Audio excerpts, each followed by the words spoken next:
Hello and welcome to our 2020 Virtual Candidate Forum. On behalf of the Petoskey Regional Chamber of Commerce and the Charlevoix Area Chamber of Commerce, we thank you very much for tuning in and thank our candidates for participating. I'm Nikki Devitt, President of the Petoskey Regional Chamber of Commerce, and I'm joined by Sarah Hagan, President of the Charlevoix Area Chamber of Commerce, in hosting this call. We want to start with giving a quick introduction for our forum. Our Chamber's Government Relations Committee looks forward to hosting this event every year, and COVID has obviously given us a new frame of reference to do so. We want to give our residents and our business owners a chance to hear directly from their candidates on some of the issues that face our area. The questions you will hear tonight have been vetted by our committee and created by our forum moderator, Scott Ledour, Professor of Political Science at North Central Michigan College.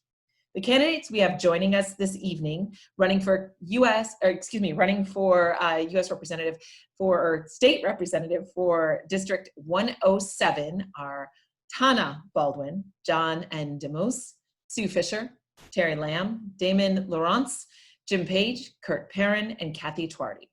Candidates, you'll be asked questions by our moderator in a rotating order so that you each have an equal opportunity to be the first to answer. You will each have 90 seconds to answer the question.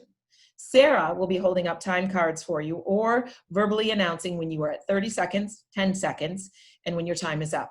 And then we will promptly move along. We will unmute you when it is your turn to speak, and we ask that you remain muted when you are not speaking for the courtesy of others. And with that, we will turn things over to our moderator, Scott, to begin the forum. Thank you, Nikki, and thank you to the candidates for taking time today to answer questions. The first question will start with Tana Baldwin, and the question is this. The state's budget is projected to see a shortfall of $6.8 billion over the next 2 years. What areas of the budget would you focus on cutting, and what areas of the budget would you work to protect for cuts? Tana, unmute yourself. So, okay. There we go. So there are a variety of areas that we can probably cut back on. However, we have to keep in mind that all areas of the budget are connected to people who have jobs. And so it makes it a lot more difficult to prioritize one thing over another in the short term. In the long term, it's a little easier, but when we're trying to do it as an immediate reaction, it's a bit harder. Obviously, we need to focus on people first and making sure that people can feed themselves and, live. So I think that we can't go after anything that we have that is supporting people in terms of social services and stuff. We can't go there. School, I would say the same thing. We have to maintain schools. There are some other areas such as we've gone back and forth with the Pure Michigan campaign thing, areas like that I think that we need to put on hold for a while and not try to go there. The more people get back to work, the less that shortfall is going to be. So we need to get people back working, bringing in those tax dollars so that we don't have as big a shortfall as we're projecting. Thank you. And now to John DeMoose. John, unmute yourself, please. Sorry about that. I'll start with the big picture, then get to a couple of specifics. One is if we're that badly in debt or in the hole that quickly, then it means we're spending just too much money. And I think we ought to learn our lesson this time and not let this keep happening. As a rule of thumb, as a businessman, even as a personal budget type of thing, there's always 10 to 20% of fat in every budget. It's a universal truth. And so I think we need to begin to develop that ethic. As far as specifics, though, I think we're going to have to wake up and realize we're just not going to get the roads we thought we were going to get for a little bit longer. And you cannot fall on the sword and ruin your own economy and still expect to get everything you're planning on getting as quickly as we were planning to get it. As far as things to keep, I don't think we can, I think we need to keep the school spending going, because the fact is, while we work out these grown-up problems, we can't let a whole generation lose their education here. So I think that's got to be kept in place. And the biggest thing I would say is we do need to get the economy rolling again. Everything's fixed by getting our revenue back up. And so a lot of that's tied up in better responses to future crises and things like that, but we can talk about that later. Thank you, John. And now Sue. Hi, thank you. As I've learned at the township, we had to just do an overall budget cut on almost every line item. There's always frills and thrills in there that can be cut back. Education, I do not want to see a cutback in that. I think that needs to be kept as a priority.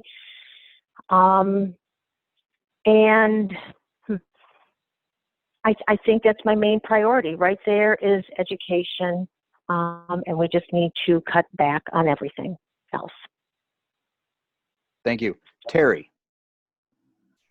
Okay. Hello. Am I unmuted? Okay. I see. I think that we need to continue with K through 12 education as well. I think we need to fund that as much as we can. I'm a little nonplussed about infrastructure. I think that we send over 50 cents of every gallon pumped to state and federal governments. I think there should, as I've thought before, and I will continue to think, there should be plenty of money there for us to continue with building infrastructure and paying for it. And I think we also need to be careful about defunding the police. I think we need to make sure that we're funding all of our security and that we have a safe environment for the state. I think if there's anything I'd cut, one of the first thing I would be looking at would be Economic Development Council. Thank you. Damon.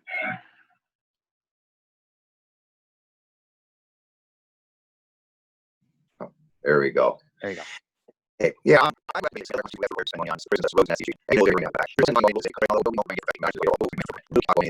we do already, once they want, that we can look at our cost of road, for instance, we are road, there no shape. Local roads get sound asset, it doesn't happen. The local came about, you're just fine on it. It's those little dollars that use it. On that, I would like to see, we do need to education, but if they're a little bit, when it comes to education, we bring it to basis, if that, is so much. Jim. Budget there is once again what we got our own costs. We got all the parts in the back. We need to make sure we make sure and our costs for that and work with that. We need to do that. One of my first is what we're looking at. As brothers in the nation, I want our solution. We make sure we don't use that funding. So we do constantly try our resources and we need to. Yes. I'm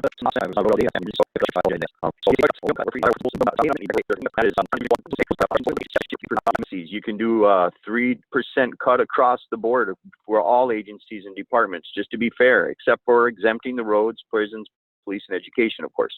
You can do voluntary layoffs. You can get rid of inefficiencies in government. You can do hiring freezes. Different things like that to try to meet the number of the projected shortfall. There's also things that we need to do to bring in revenue.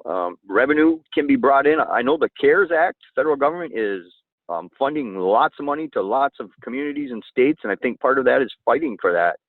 I know that states are getting certain amounts, but they also have to make sure the states get it down into the local governments. So that is going to be important also. Sometimes when you spend money, you actually raise money. So we have to do things like we have federal matches that are required in our budgets. So funding something for $1 out of the state budget actually brings in $10 of federal budget. Sure. So sometimes we have to spend. I'm sorry. Somebody said. You can wrap up. Did I go over? Time's up, please. I'm sorry, I can't hear. Did I go over? Time to, yes, go ahead and wrap up, Kurt. Oh, okay, I'm sorry. So yeah, that's it basically. And then, like I said, you have to look at that mix of packages and options of tools that you can use, and you have to prioritize it. And then you need leadership. So everybody can talk about what they think needs to be done, but none of it will be done without leadership. And we are going to have to elect somebody that can get that done, that experience. All right, thank you. All right, thank you. And Kathy Twardy. Hello. Well, first of all, let's address the reason that we do have such a huge budget shortfall. And there's a few reasons why. Number one, because we during the lockdown and the shutdown of all the businesses, we were no longer bringing in revenues. And so revenues bring in tax dollars, and tax dollars go to the state, and that helps the state budget. So that's one of the reasons for the budget shortfall. And then also because of all the spending that we had to do during COVID, all of the things that we didn't know that were going to be happening. I can tell you as an elected official right now for the city of Sault Ste. Marie, when we went through our budget, which was about $1 million in a shortfall, we had to scale back to 100% of just essential services alone. So the things that we are required to keep. And then everything else within the budget, we went through line item by line item, and we cut, and we made, not very happy cuts, because right now I receive phone calls every single day from people who want the bathrooms at the parks to be open. But because we don't have the employees, because the employees have been furloughed because of tax shortfalls and budget cuts, we've had to keep the bathrooms locked. So these are very difficult decisions that you have to be able to follow through with. And we need somebody who understands how to do these budget cuts and who also knows how to take the fallout and talk to the constituents. They're not happy, but easy way for them to see what we've been talking about all along is when it finally hits them in the face. Thank you. Thank you. This next question will start with John DeMoose. One of the main culprits behind Northern Michigan's workforce development crisis is a lack of affordable housing. What measures would you support at the state level to increase the quantity of affordable housing in our area? So first to John. Yeah, I mean, the biggest problem with that, and I've got a great friend who's involved in that very thing, is that so many of these rules for these federal tax credits are skewed towards the urban area. So we need to work on rewriting those rules. The other thing that I really believe in, and this is a big issue that we have in Harbor Springs here, is that we've got to encourage more people to move up here, which means more businesses up here, which means more demand for houses and more people who are willing to build the houses. It's sort of a vicious circle here. So basically, I think we need to change the rules on the tax credits there, and we also need to work on developing our economy. One of the biggest things to do that is to encourage career technical education, which is something we've spent a lot of time doing. And I think Tom Moran out in Onaway is a terrific example of the right way to do that. He has built that training school out there. It keeps people here. And once people are here, and once the tax credits are right, there's a demand for building more houses, and the developers will get on board. Thank you. And next to Sue Fisher. Hi, thank you. I think one of our first things that we need to do, of course, is to build our economy and attract the young ones who build the families. And if the families come, the jobs will come, or the jobs will come. Like John just said, it's a circle. But we do have to build our good paying. We have to empower our employees and give them good paying career options in the trades, and give the credits where credits need to be so that the housing industry can improve on their building. Thank you. To Terry then. Hi, thanks. As my predecessor said, yeah, we need to get more people up here, but that's been something that's been ongoing my whole life, that there are not, our district specifically has been losing population. I think there's a lot of affordable housing in this area. And so, yes, it is skewed toward the urban environment, but if we have a more hospitable business environment in this state, we would bring in new businesses. We have lots of resources throughout this district. We can make this work. I think if we start there with a much better business environment. Every time I ever see ratings of the states, to be charitable, we're always in the bottom half, and sometimes we're in the very bottom. So a better business environment, a rising tide will lift all boats, is my theory on it. Thank you. To Damon now. Yeah. I think really what we need to do is deregulate, make it easier for the private individual to have rentals, lower their tax burden, make it easier for them to get into it. I mean, when there's two ways we can do this to lower the cost of housing. We can either, have rent control, or we can increase the supply of housing and do that through private innovation. I mean, we live in a free market society. We're not a command economy. And so the rent control, that's not going to work. Now, the government subsidized housing, the problem with that is that becomes a competitor for the individual, the entrepreneur, the blue collar entrepreneur, if you were, that wants to buy a house or two houses or three houses and build up a real estate portfolio for him and his family, and something to leave to his heirs. And unfortunately, when the government gets into the business of housing, supplying housing, then they get to make the rules to support themselves. And we have a situation a lot like we do up in the Sioux here, where the huge amount of housing is actually supplied by the government and not by the private market. Thank you. To Jim, then. Oh, you must have muted me. I went to do it and I muted it. Housing is no cure-all. There is no one bullet that's going to solve everything. The combination of the price of housing and the price of property is not going to go down, because people that want to sell it at a high amount and get the amount that they have. And you're renting it, you got to cover the cost. The one problem that we have is the amount of wages that we earn in this one. We need to make sure that we have a livable wage in Michigan. And we do that by increasing vocational education and get careers that can do it, can make a livable wage.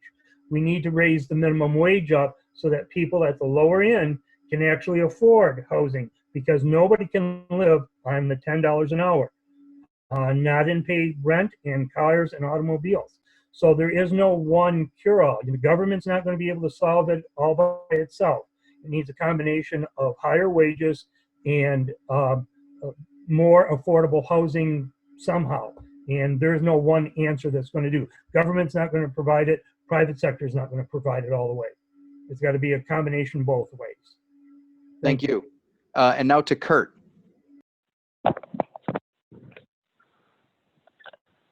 Okay, hello.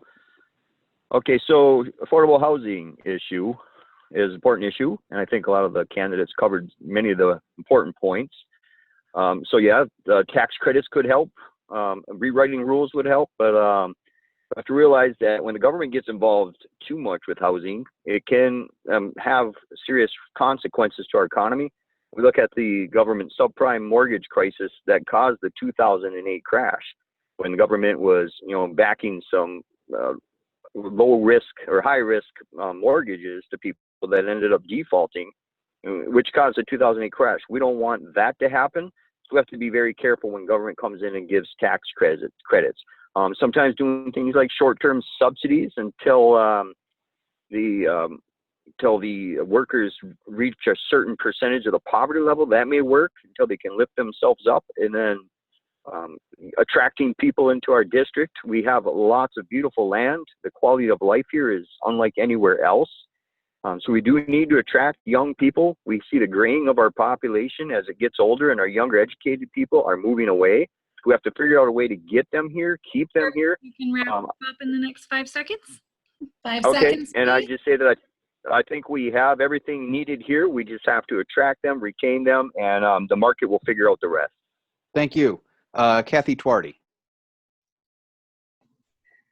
Okay, so not only is the 1st Congressional District so huge and so various, District 107 is huge, and we all have different needs.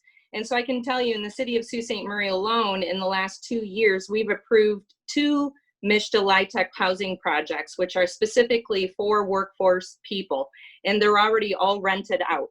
They have been pre-rented pretty much. And so we have over 125 units just in Sault Ste. Marie that will be coming online. They would have been online already, but if it hadn't happened for COVID and all of the construction delays, 67 of those units would have already been online right now.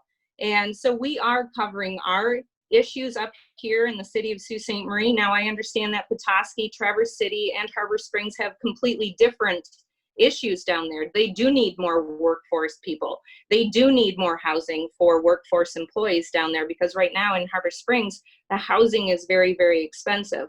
What we need in Sault Ste. Marie is we need more quality housing. We have houses that have been sitting here that people who live in them can't afford to fix them up. They can't afford to put any money in them, and they can't afford to get out of them. And so we need better quality housing, but bringing in the LIHTC housing that Mishta does right now really helps put that workforce into safe, secure, high efficient housing. And to Tana Baldwin. Well, I am going to disagree on a few things. As a lifelong resident here, I was here in the 1990s when the population of Emmett County doubled. And contrary to popular belief, that does not fix the problem. We do need to retain the people that we have here, particularly our young people, because we spend all this money to educate them and they leave. Affordable housing goes away when you make more competition. And that has driven the prices of housing in our area up drastically. So, there are a few things we need to do. We need to make opportunities for the people who live here. And those people need access to the things that they need to start their own businesses so that they can pay those livable wages that we want. And, we have all these economic development things going on, but they're kind of at a level up here. And we have a lot of people that just need something at this level. And they have no idea how to get access to something to help them get started. I had a lot of students at the college who they had great ideas, but they had no ability to even start to begin to do anything with those.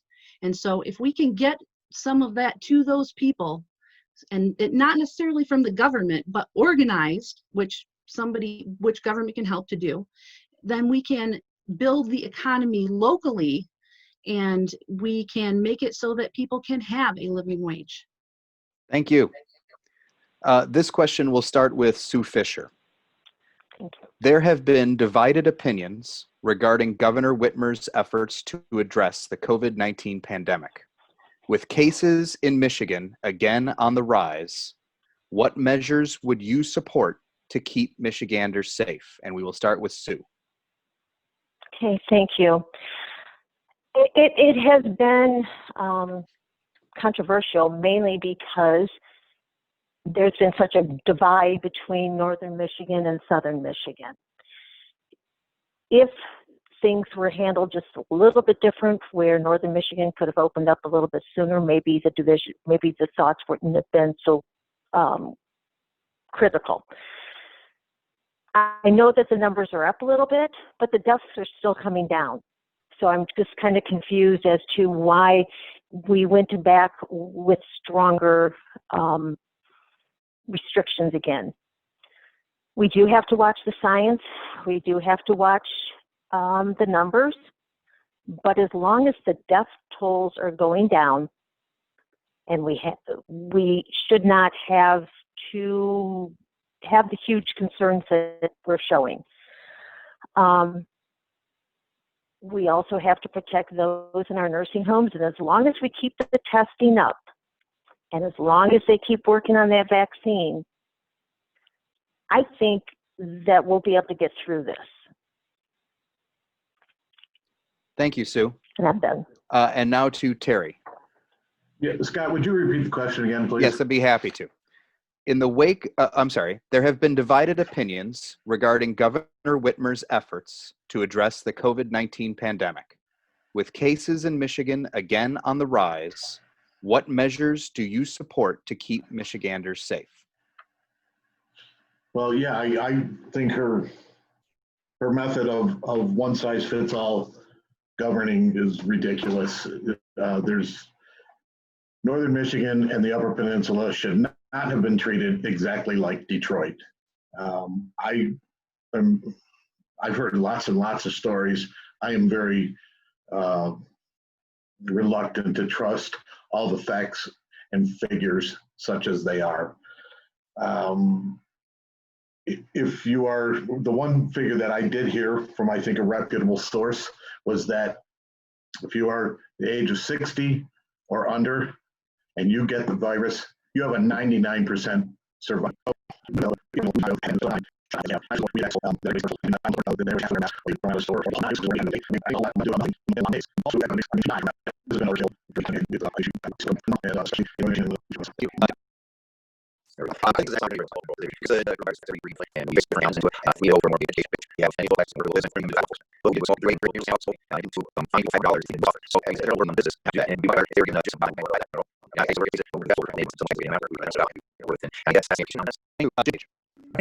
COVID is very simple. We meet all the times. We on CC recommendations. Mr. Heavy and those things. The high school government is not continue to do. I'll go in and do all this. We need that one. And mass using. When you go beyond one, so that's too hot. It's also the way to miss. So we need to protect you. We're not going to need all the time. Thank you. So what if we're simply and got to that they how to protect themselves from on and must also radicals with some people doing also I like to kill on the local radicals we have a it's all on the pieces and have us you better in terms of and we're ready to get the institution that's case on it's setting some sort of it's no way to make more time to start to spread it well others and get the process and all the I don't want to be on the chance and I'll have to do that Well, the MN being responsible for 10 million people. I mean, MN the amount of that he has going through a lot for that. That is not actually seeing responsible for 1,000 people is very big and very resulting. And so we're always coming to us with as a official force of the government body. I think that we are all step from people failure. And they just are bringing the letter away. She should have been asking for more part of the city shows and obviously we see here too people that have not. So we're implementing city and setting up guidelines. And Michiganders see where we're headed. And these things are in this meter and we've been seeing all that. Also, business owner, I would never put my customers in house. We'll do everything to keep my customers safe. Any trust business owners who don't do that.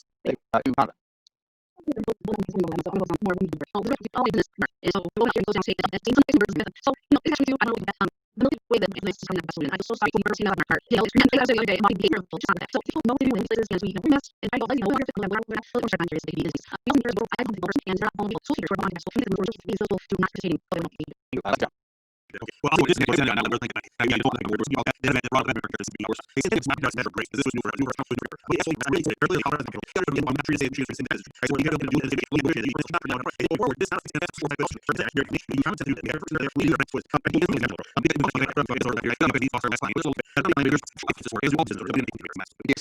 the wake of the COVID-19 pandemic, many business analysts are suggesting that working from home will become much more common.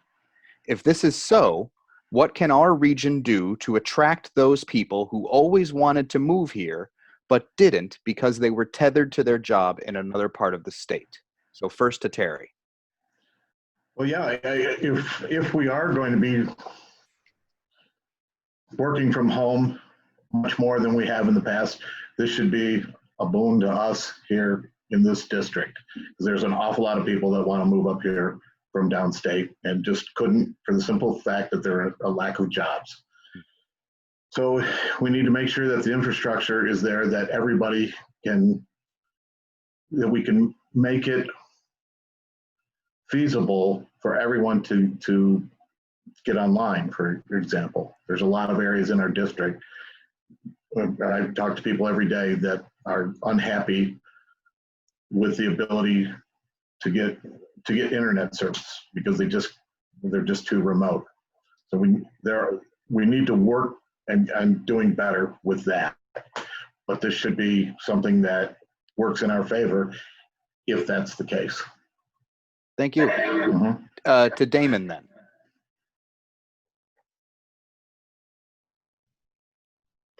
Yeah, this is one area where a public and private partnership really does well. I think this is a type of infrastructure. I mean, any of the big things we've done in the United States, you know, the railroads, the telephone. I mean, the whole idea was we as a society help build that infrastructure that would allow then private business to compete to supply the services, and that's how we're going to keep the costs low. But what we need to do is get internet, get the high-speed internet in our rural area. I mean, it's certainly a problem that we have right now, that high-speed broadband that we are so desperately lacking up here, and the young people and the young entrepreneurs want to do so they can work from home.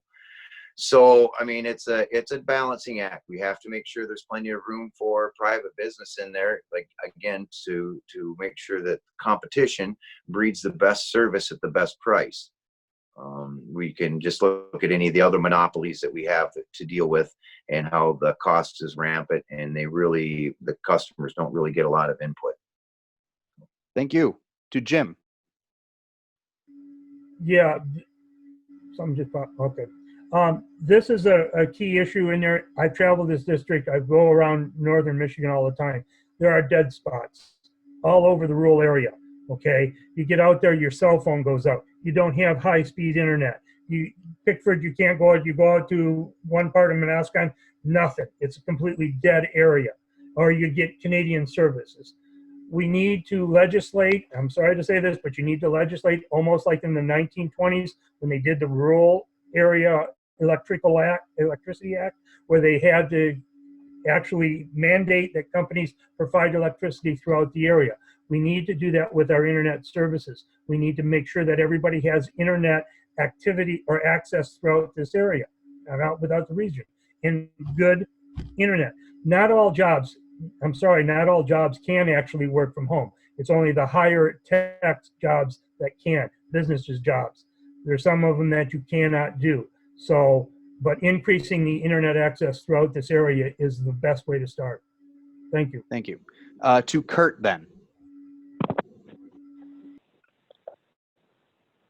Yeah, again, I think a lot of the candidates answered some of the things. And one of the big one will be high-speed internet, fiber optic cable. If you're going to attract people that are working from home, maybe using a laptop, they're going to have to be able to sit in their house and, maybe they're running a global business. They're going to have to be able to download things and upload data quickly, efficiently. So that's going to be very important. Investing in the infrastructure to get high-speed internet, fiber optics. So that's one thing. But we also have the natural beauty here in the 107th that I think will be an easy sell.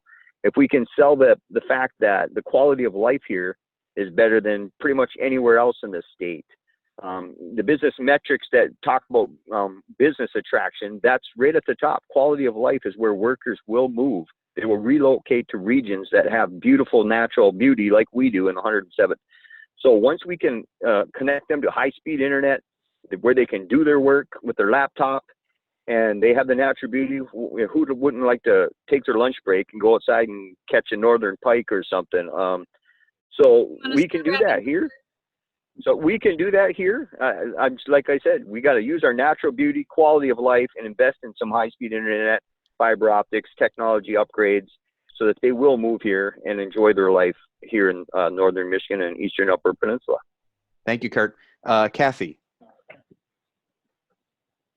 I'm just giggling at all the Uber responses because we've all been to Trout Lake, right? So when we're talking about work from home, we're not only talking about professionals, we're also talking about school-age children, because we don't know for sure if kids are going back to school. So talking about work from home means education also. And that does mean broadband. Unfortunately, it does mean that we need to finish the lines. It means we need to go into that partnership with private and public partnerships. I mean, the lines are already laid. Let's let it finish out.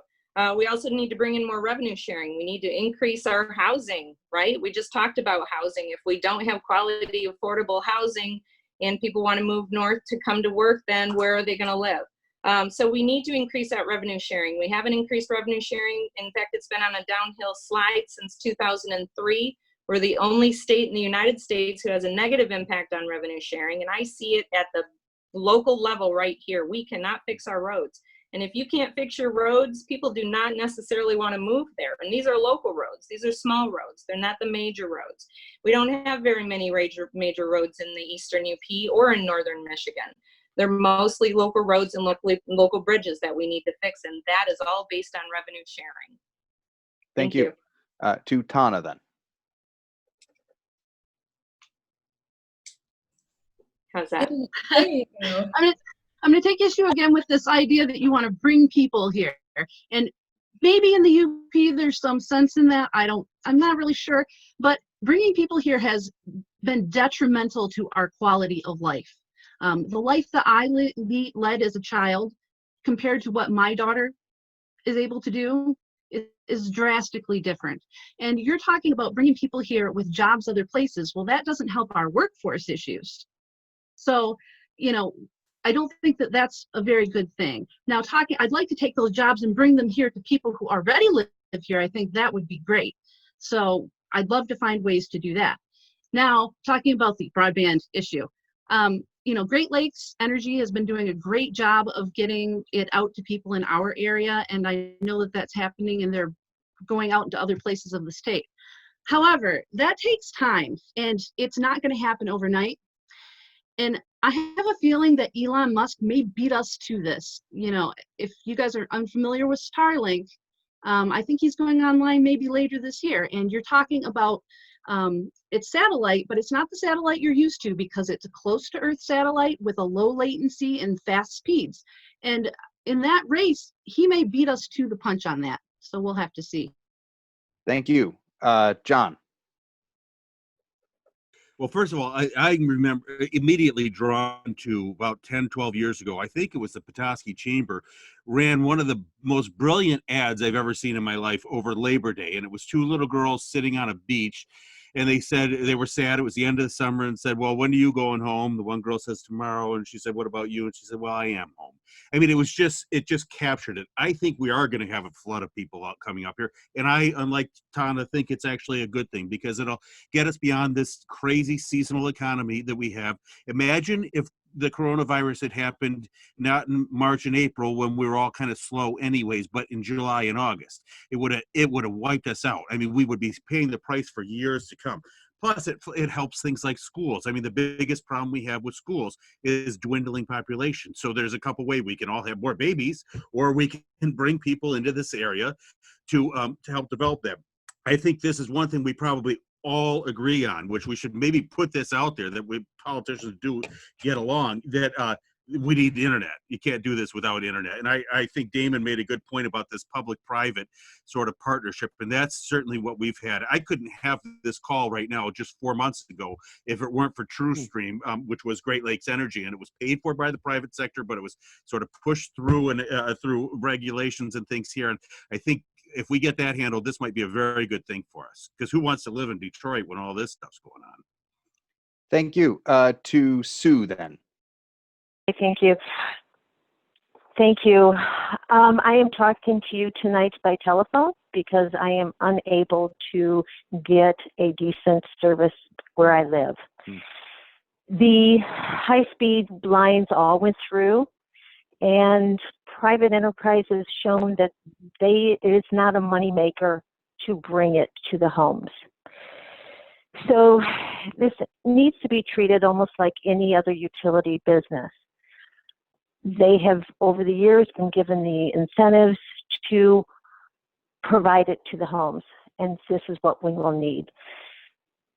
I want to see our kids be able to stay here. My kids are living downstate, and they are doing jobs that could easily be done from home up here, and they would love to live up here. But they also have to be able to have the internet and the infrastructure needed to do their jobs from home. So that is what I believe that we need to do. I would love to have more people up here. The quality of life has been wonderful, and we need to do it by getting the infrastructure to the rural areas. And I want to throw in really quick, we're going to see a huge issue if the kids cannot go back to school this year. Our students could not keep up anywhere near with what the kids could do downstate with the lack of internet. Thank you. All right, thank you. The next question starts with Damon, who we have lost. We have lost Damon. Okay.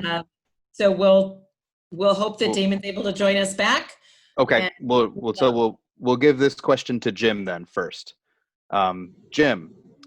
All right. Recently, there have been peaceful protests in northern Michigan centering on the need for greater diversity and inclusion in society.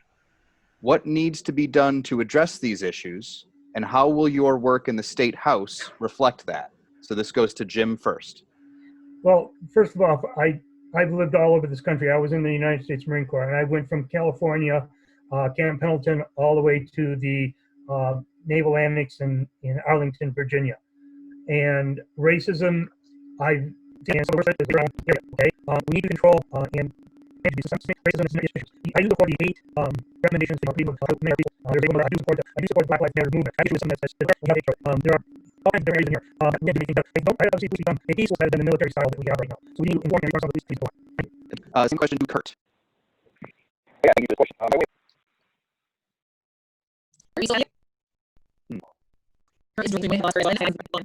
We'll give these folks an opportunity to sign it together as well. Are you able? Okay, maybe we'll just move to the see if Kurt is able. Okay, you. Inclusion and diversity by electing the district 7 and admission. So something that the more that we can allow people to promote and come into rural areas that connect to housing, it goes back to allowing for diversity to come into rural Michigan and access. We're looking for diversity. We're asking for it here, and we'd love to hear but we need to increase the job, we need to increase the housing stock, and we just need to all those. I'm sorry, can you repeat that? Yeah, we have peaceful tests in Michigan, central for greater diversity and inclusion. What needs to be done to address these issues? How will your organization look at that? Well, from both sides, there's always that, there's a lot of results. But trying to get more about our perceptions of the answers, the people's minds, and we heard that. As far as you can do from the perspective of the state legislator, I think it's from above. I mean, you can make sure that you're going to diversity, but also you need to just involve people. I think that's the most important thing you can. Thank you, John. All right, so I have a problem with fundamental, I think we should go through, but I do not believe these protests are centered on inclusion at all. Keep in mind, I come from a racial what's in these we're sort of a virtual UN. And I know the area that's not not serious, but I tell you that we have kids in high school who show up and we need to do some kind of and that's diversity.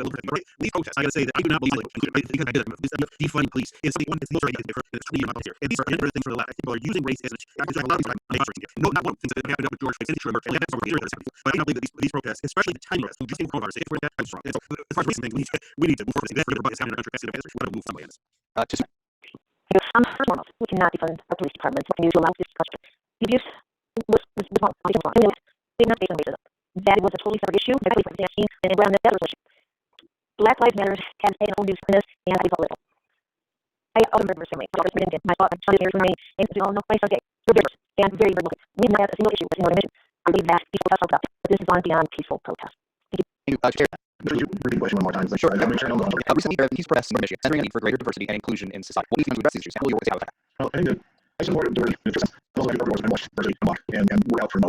Say that diversity comes with bullying, really, they all start within oneself and things that we do or outside that environment is something new way unfairly. And so we can educate about it and we can talk about it. And I think we should talk more about it, about all those issues. But to try to legislate against it is a really slippery slope, and somebody is going to get burned. And I mean, look at myself. I'm a white male. You're a white male, Scott. We're terrible people. If I listen to the media, you're an awful person. You're a white male. Well, that's it. We are going down such a bad path trying to legislate stuff like that. You will see me support diversity. You'll see me talk about it without any problems, but you will not see me doing legislating for it, period. I wanted to give Damon and Kurt a chance if we can reach Kurt. So Damon, let me reread the question for you after you've rejoined us here. So here is the question everyone just answered. Recently, there have been peaceful protests in northern Michigan centering on the need for greater diversity and inclusion in society. What needs to be done to address these issues, and how will your work in the State House reflect that? So first to Damon, and then we'll try to reach Kurt again. Yeah. A lot of those demonstrations weren't so peaceful. They were a little bit, they were full of radicals. And I am not at all in favor of set-asides and carve-outs and affirmative action programs. I happen to think that we're all equal. I mean, I have some non-white blood in me, and quite frankly, I don't think that holds me back, and I don't think it should hold anybody else back. It's not an excuse. It's not an excuse for bad behavior. When you looked at what started all of the rallies and the protests and the burnings and breakings, I mean, look what they did in Lansing. The incident was a mixed race group of police officers. It wasn't a problem with the races. They were affirmative actioned right up. You couldn't have gotten any more diverse of 4 officers that stood around that guy while he died. So diversity is not the problem, and it isn't our solution. Thank you. And I want to see if we can reach Kurt one more time. Yeah, so can you guys hear me? Yes. Do you need the question Did repeated, my Kurt? last...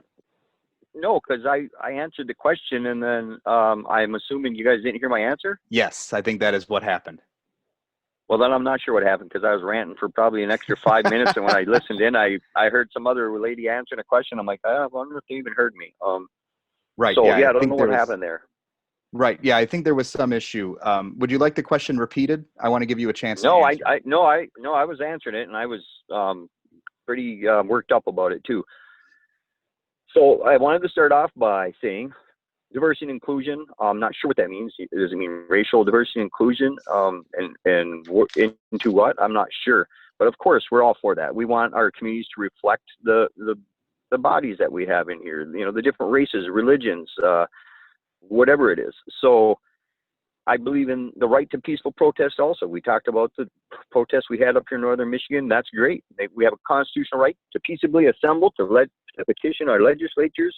There's nothing wrong with that. I support that absolutely.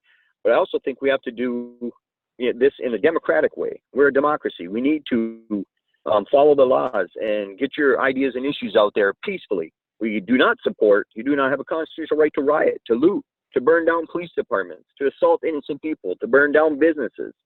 That I'm against. I'm 100% against violence, any violence. And by also the accusation, I heard some about turning the police force into a peace force. That's exactly what police officers are. They are the peace force.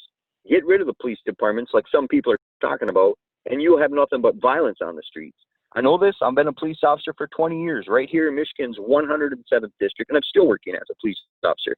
In my 20 years, I have never once witnessed a racist police officer, a racist act, anything in my life. I have witnessed some against the police officers, but we just take that as part of the job, and we move on. We act professionally. So we also talk about qualified immunity. I think it would be very harmful and detrimental to get rid of that. That would hand over the power to the streets, and it will cause more violence, more chaos in our communities. So I'm against eliminating qualified immunity. Thank you, Kurt. We're going to give Damon a chance to answer the next question first, as his turn came up first, and we missed him there. So Damon, this question will start with you. The Great Lakes are currently experiencing some of their highest levels ever, causing flooding and shoreline erosion throughout the district. What can the state do to address this issue? So we start with Damon. Well, you're really not going to, the state really can't adjust the Great Lakes. I mean, this is a geological thing. I mean, I'm real familiar with the lakes. I go out and I'm picking rocks out there. You can see the different layers and strata of the different time periods when there was grass up there and now it's gone, and you know, the different times when the beach has moved. People gain and lose acres of land because of the ebb and flow of the Great Lakes. I would like to see something done where people can protect their shorelines from erosion. They need to protect their houses. I understand, you know, the need to protect wetlands, but you know, break walls and being able to put some stone out in front of your land in order to, you know, protect your house and your septic system. I mean, it's a health issue when the water comes in and starts washing out your septic system in your cabin. Something needs to be done. And so to think we're going to hold back the levels of the Great Lake is foolishness. And to think we're going to damage the Great Lakes by putting a few rocks out and saving our toilets is also equally foolish. Thank you. Jim. Okay, lake levels are in effect by climate change. We're getting a different climate going in here. We need to make sure that we start effectively changing our climate, or stopping our climate change, or slowing it down. So, but the lake levels are just an effect of that. They can be controlled somewhat by the amount of water that is going through the lots, and it can be affected by outgoing in there. But it's no one answer is going to solve it. We need to basically follow the science and see what we can do through the Corps of Engineers and that. But it's virtually doing the things that we need to do to slow climate change. Thank you. Kurt, the question to you. Okay, yeah, thank you for the question. Can you guys hear me? I'd rather Yes. you know that you Yes. can hear me before I rant for another 3 minutes. You got Okay, it. okay, so yeah, there is some things we can do. In general, we can't, right? It's cyclical. It's the environment, but the Corps of Engineers does regulate some inflow, outflow. It does have some effect on the water levels. They do it also to help the freighters that go through. You know, the higher the water level, the more tonnage they can get through our locks. But that's, you know, it's minimal. And I think a lot of the increase we do see, the historic flooding, is part of the cyclical weather patterns that we have. We'll see it go up and down. If you look at the studies over the last, you know, couple hundred years, you go through these periods of 10, 15 years. And it seems that we're in an area now where we do have a little bit of warming. The ice sheets that don't melt all the way over to Great Lakes, Lake Superior, whatever it is, you'll see some more precipitation in the following summer. So right now we are at a spot where, yeah, we're up a little bit. And there are some things maybe we should do to help the homeowners with, you know, erosion mitigation support. And with flooding, you know, we got to do things like, you know, invest in our infrastructure with dams and stuff. Like we just saw the dam downstate that broke down and flooded the whole Tri-County area down in Midland Bay City. So we have to try to protect people and communities before we protect the zebra mussels. I think that's what we saw down there. And that will, okay, yeah, that's it. Like I said, there are a few things we can do with erosion and flooding mitigation. Corps of Engineers can do a few things. A lot of it's cyclical, and there's not much we can do with that. Thank you. Kathy. I'll unmute myself again. Well, something fantastic happened a couple of years ago when all of the federal senators surrounding the Great Lakes came together to all work really hard over in Washington to talk about the new Sioux Locks project. And they actually took the Corps of Engineers budget out of the Department of Defense, and they put it into the budget called Water and Energy. And there's a U.S. Representative. Her name is Marcy Kaptur. She's the longest standing female representative ever in the United States. And she oversees this department, and they have a $30 trillion a year budget. And so I think that really what it's going to take is it's going to take a big study, just like it did for the Sioux Locks project. We need to come back with a number, and then we need to start protecting the homeowner shoreline, because the waterways will always be used by the freighters, because the steel industry needs to keep moving, and there will be shoreline erosion as long as the water levels stay high like this. But we also need to protect the homeowner's property. And so now that the Corps of Engineers has that $30 trillion a year budget, there is some wiggle room in there. And I think that we just need to start lobbying Marcy Kaptur and the rest of those senators. Jack Bergman, he's on that panel also, and just trying to get them to work hard for the property owners in the state of Michigan and Wisconsin and Minnesota, not to leave them out, and Ohio and Indiana and Illinois. Thank you. To Tana then. Okay, so again, this is a cyclical thing. It's been happening for a very long time. The water comes up, the water goes down. And we know this. And yet for some reason, we have not been enforcing our rules about where things can be built. And people have been allowed to build things in places where they shouldn't have. And I think that's something we really need to look at going forward, is how are we going to enforce those things and make sure that we are not allowing buildings to be put too close to the water line. And technically, it's not property they even own. When it is below the high water mark, it is in the public right of way. So they shouldn't be there.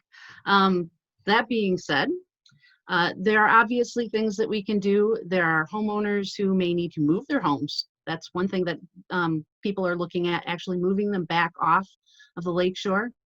There are people who are trying to reinforce, but they have to be with riprap and things, but they have to be really careful about how they do it, because anything you do can really change the current flow around the land that you're trying to protect. And then we also need to let places where we need to leave it alone and allow it to erode and come and restore itself as it does naturally.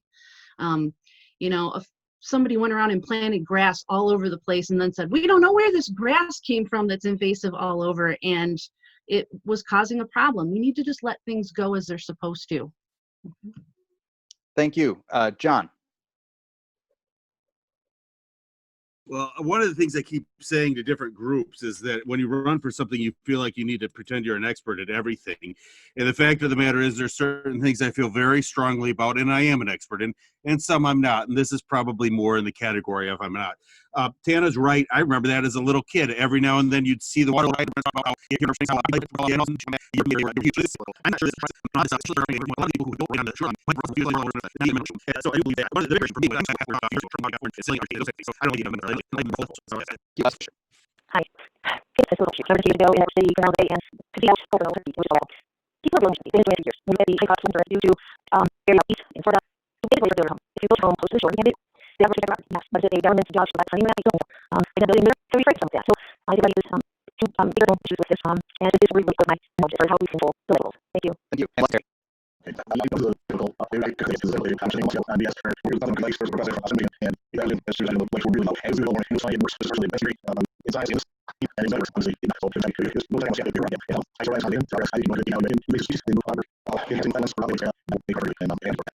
question is start with Kurt. Any families in Ontario fund the middle pay works. We approve a full liability.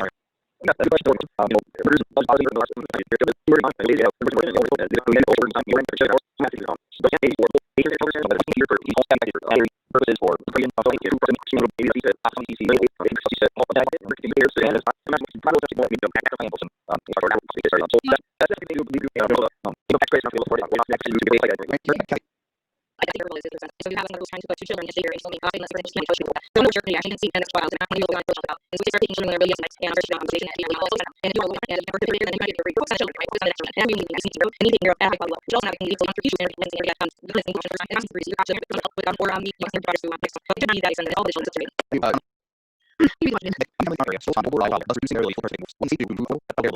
You know, one thing is only listen to yourself. We're like 1-6 journal edge really that. And I don't know what years about some people but we're probably not just happy so in the process we go back to ages. Never went to a daycare, never went to somebody to babysit even, because we were able to arrange our work schedules that way. But that's very hard because our society is very inflexible when it comes to children. And, you know, some of these issues are societal issues that government cannot fix, but the licensing is something that they can. To John, then. No, I agree with what Tana's saying there. And I'm not sure how much of a government problem this is. I mean, that sounds terrible to say, but there's only a handful of things we can do as a government. So, I mean, we have some experience with this. My wife and I have 4 kids, and she's on the school board, and she's a local school board here in Harbor Springs. And they've really been dealing with this over the COVID crisis there, where parents are, I mean, what do they do with these kids when they don't have school? And they're really worried about what's going to happen if they close down again the schools, but the businesses reopen. What do they do? But in the end, there isn't that much more we can do. We can ease the regulations. I think Kurt said that. I absolutely agree with him, because if we create more daycares, that creates competition, which brings the prices down, just like anything else. So easing the regulations, I think we could provide tax credits for businesses. This should be a competitive advantage for any business. And we do have problems here finding a good, strong workforce here in Harbor Springs area. They can't find the right people to hire. So this could be a competitive advantage through these businesses. But I think a lot of it has to happen through businesses, churches, and families, really. There's only so much government can do for all these things, as much as we'd love to fix all the problems in the world. Thank you. This question to Sue Fisher, then. Hi, thank you, John. Actually, that's just what I was just thinking. We, as the government, they cannot fix everything. It is definitely regulations. It's definitely licensing. It is also, though, where the family does have to make some adjustments. We worked around, we've got family involved. I had 3 kids. I worked full time. We had help from the family. Now, not everybody has that. And then also when we had the business, and we had an employee who, if she earned a little too much money, then she would get reductions in her child care.